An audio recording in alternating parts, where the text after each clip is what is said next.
MG, as far as them saying, no, we're not some kind of new Chinese brand, we are here, we are at home, guys. Like, that's what they're doing. They displaced Ford Australia as the main sponsor of the Block Australia TV show. Well, these lovely folks here in the picture, they don't want to pretend to own a Range Rover. They want an honest 7-seater SUV. I was an owner of LDV D90 and I am regretting selling it. If you are on the market for a brand new SUV in Australia in the middle of 2025 and you want a 7-seater, yes, 7-seater, nothing small, nothing medium, 7-seater, then you are really spoiled for choice. I'm almost jealous, my friends, because when I was buying my cars and exchanging them like a maniac, I seriously did not have anything like this choice, but that's a rant for another time. Today we're going to take a look at 3 reasonably priced, more or less, plus maybe a 4 bonus one, 7-seater SUVs that you could consider within this at least still perceived value cars category in Australia. I'm Dimitri, Value Cars Australia, back in action here, classic format, except I'm not sitting in my car because it's raining all week in Sydney. In case you're not in Sydney, just trust me, it's raining, mate. So we're doing it from home. This video is sponsored by our old friends Ottocast, creators of a whole lineup of products that are enabling wireless connectivity to your infotainment systems in your car, as long as those infotainment systems have wired Android Auto or wired Apple Carplay respectively. Watch some of the reviews of mine on Auto Gear Reviews, sister channel of Value Cars Australia, obviously, to find out more about Ottocast devices that we are very gladly promoting for a very long time. My wife is still using one. We're users of their devices. We're not just resellers of something like that. Take a look at the description for a variety of discount codes. So thank you Ottocast for sponsoring this video. Alright, I'm looking actually at something that I'm quite interested in. It is the brand new model that's coming to MG, 7-seater SUV. What they are claiming is that this thing is not faking the third row of seats. This one will actually have really, truly plenty of room in the third row of seats. And this is something that we can only test when I sit in one, but I haven't yet. So, it is 5 meters long. So very comparable in size to other 7-seaters, but lengthwise, I think it's the largest. It has about 2 tons braked towing capacity. The base version of Excite is going to have 20-inch alloy wheels, and Essence version is going to have 21-inch alloy wheels. Immediate disappointment that I have, hear me out, as good as it looks and everything, is the fact that it recommends straight away 95 unleaded fuel, 95 RON. 95 is the expensive fuel.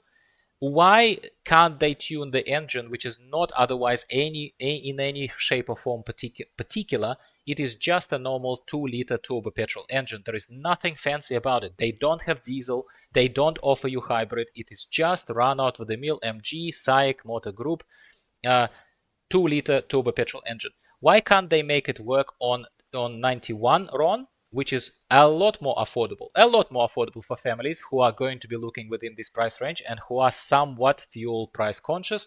I have no idea. That's disappointment number 1.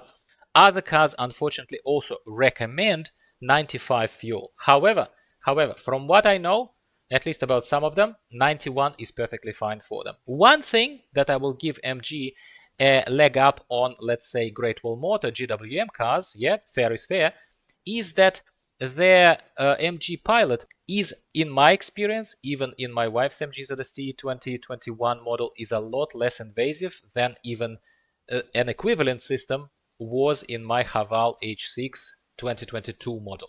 So technically speaking, it was released a year after that MG that we bought, but its electronics was a lot more jittery and a lot more kind of wrestling me to stay on the road and stuff. I spoke about this a long time and my regulars know all about it. So this is where, even without having driven this, I probably assume that MG's is tuned better. I like this curved kind of frontal panel. That's very interesting. It looks very kind of cockpit-like, I suppose. It probably would be fun, but I assume that this is a photo not from Excite, but it's probably a photo from Essence, but that's okay, let's go with it for now. If this generous, no doubt, generous amount of space is the second row, then, to be honest with you, as long as the car is, I question whether or not there is that much generous third row of seats space that they are claiming to have behind this second row of seats. This looks way too generous for the second row of passengers to have enough for the third row of passengers, but I'm only going off this slightly perhaps wide angle camera view shot. Looks massive inside. Opening is reasonable. I'm not gonna say gigantic, but reasonable, so not too bad. So for car camping, I think to put a mattress in and stuff, I think it's pretty okay. Certainly not worse than my Subaru Outback. Pop-out handles, so they are doing what JAECOO does, stealing from Range Rover. Now MG steals from JAECOO. There you go. So pop-out handles if it's your cup of tea. As long as you don't live in the snow, and you probably likely are not living in the snow, you're going to be fine. But apparently in the snow, Russians hate those handles because they freeze. They freeze. That's not a good thing, by the way. It looks slick. It's good to show off to your girlfriend, but not for nothing else, mate. And yes, this draws my attention. It does look a little bit Kia style. You know, Kia Carnival specifically has, in higher models, it has this kind of properly curved dash. And here they are going with two screens that are kind of at an angle like this. Well, good on them. It looks all right. It looks all right. I think it's cool.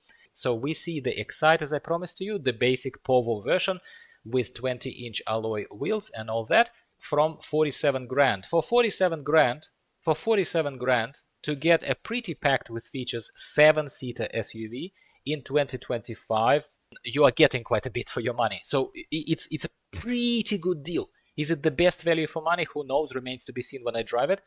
But it definitely is offering a lot for that kind of money. And the Essence model, the one that is a little fancier, wheels are a bit bigger, surely they packed something else, probably borderline meaningless into the car. Maybe 360-degree cameras are not included in Excite, I'm just guessing here, by the way. And maybe 360-degree cameras are included in Essence, which is how it used to be. So that probably is going to make a difference. 360-degree cameras are an absolute must. If you can pay 4 grand more and get this thing for 51, and for one or another reason you decided to go with MG over everything else that's available, then that's probably what I would have done. Let's very quickly take a look at the other competitors here. We're not going to spend as much time on it, but we kind of need to do it justice and see what else you theoretically could look at. JAECOO J8 has the same pop-out handles, looks arguably just as good as the new MG, if not better. It looks a little more classic and a little bit more Range Rovery. It looks more expensive, in my humble opinion, than MG. MG looks great, no question, but JAECOO still looks a lot more luxury to my eye. How both cars drive remains to be seen in both cases. In terms of the engine, comparable also wants 95 petrol. I took a look before recording this. I took a look at the specifications. It is a 2-liter turbo petrol engine as well. Size is comparable. It's tiny bit shorter than MG QS, tiny bit shorter. But otherwise, again, to me, this looks a little more expensive if the looks are a lot to you. But then if you start comparing apples for apples and start actually line by line comparing technical specifications, perhaps you will find something that one brand gives you and another one doesn't. Typically, I would say you probably can expect more from MG, but finishes wise, you probably can expect more from JAECOO. That's my preliminary thoughts, as well as being an owner of MG. We still have our MG ZST that we're going to be checking in with you soon enough. I love the front grille here. I actually think it's great. It looks great compared to MG. I would choose this if the looks again are mostly what interests you. So you can get that top grade for 55-ish. And the bottom grade you can get for 50-ish. So tiny bit, I suppose, proportionately under. So again, two models they're giving you, yeah? All-wheel drive and for front-wheel drive, same as with MG QS, except JAECOO sits just a bit above the price range, I think, on MG. Final ultimate value for money 7-seater SUV in Australia in 2025 has to be LDV D90. I'm talking about the new one. I had the old one, and even the old one was value for money, but it felt a little underpowered in the front-wheel drive version that I used to have. Watch those videos on my channel if you really are considering to buy one of those runaway stock, as they call it, because you can get them probably quite cheaply now, but they are still value for money. This thing looks great. Again, does it look as premium and sleek as, let's say, MG QS or even JAECOO J8? No. However, it looks more SUV and off-roady. thanks to simply purely optics of these plastic fenders added here, as well as the fact that this lovely beast is available in diesel. And that's a winning characteristic immediately. Because if you truly are planning to tow a caravan, if you truly are looking for value for money and you have a family that's portrayed here on this picture, as opposed to being a couple of, richy riches there who are not really richy rich, but they want to look richy rich, but they cannot afford a Range Rover, but they want to look like they want a Range Rover. Well, these lovely folks here in the picture, they don't want to pretend to own a Range Rover. They want an honest 7-seater SUV, saving about $10,000 that probably will go into upbringing of this lovely individual with red hair in the pram over there. And I think that this car, at the very least marketing-wise, at the very least pricing-wise, engine versions-wise, it has diesel, is probably ultimately the value for money vehicle if you truly want to transport your family and have active lifestyle without forking out 66 plus for something like Tank 500. And Tank 500 doesn't have enough space inside anyway, so I wanted first to talk to you about Tank 500, but it's so obnoxiously priced for so little space that it gives you inside that it doesn't deserve my time today. But I welcome your thoughts on that as well, by the way. That's your homework. So LDVD90, I'm gushing here because this was supposed to be about MG QS, but I'm not promoting either of these cars to you. However, I am an owner of MG. I was an owner of LDVD90, and I am regretting selling it. That is hand to God. I am regretting selling it right now. And this thing looks better, positioned pricing-wise better. Yes, all prices climb higher up in 2025. They do. They are all family vehicles. They are all family vehicles. But at the same time, if you are saving money and if you're looking for something to tow your caravan and have somewhat remotely active lifestyle, I would go for LDV. Yes, I would. Yes, I would. They are all protected by the consumer warranty in Australia. They all have just general built-in warranty. They all look okay. But if you are a fancy schmancy city dweller who pretends to be off-roading, then maybe the other two are your choice. I don't judge. I'm just calling it simply for what it is. And if you are, after saving a lot of money, and and after towing something heavy and having a diesel engine and other kind of stuff, you probably would go with LDVD90, in my humble opinion. Finally, I'll mention that MG right now is swinging for the fences in Australia. They're dumping a lot of money into the presence of the brand because they are now sponsoring The Block, for example. The Block is the biggest, I think, after MasterChef, and I think they're sponsoring MasterChef as well. They're sponsoring two of the, without a shadow of a doubt, biggest TV productions, TV shows on Australian television in 2025. That alone, not to mention other marketing push, bringing in more models, other kind of stuff. MG is swinging for the fences, guys. So MG, as far as them saying, no, we're not some kind of new Chinese brand. We are here. We are at home, guys. Like, that's what they're doing. My love for them diminished over time simply because of the lackluster aftermarket support. I know that other brands, I'm not going to claim here that they are vastly better, but I'm going to say to you that the aftermarket, after-sales support of different brands is different. And I am not a fan of what MG has become. However, fair is fair. They are taking the market by storm. They displaced Ford Australia as the main sponsor of The Block Australia TV show. If it doesn't tell you something, spend a little bit of time on Google and look it up and just figure it out, okay? Can you imagine the corporate fight and how much money had to exchange hands for this to happen? They are serious about this.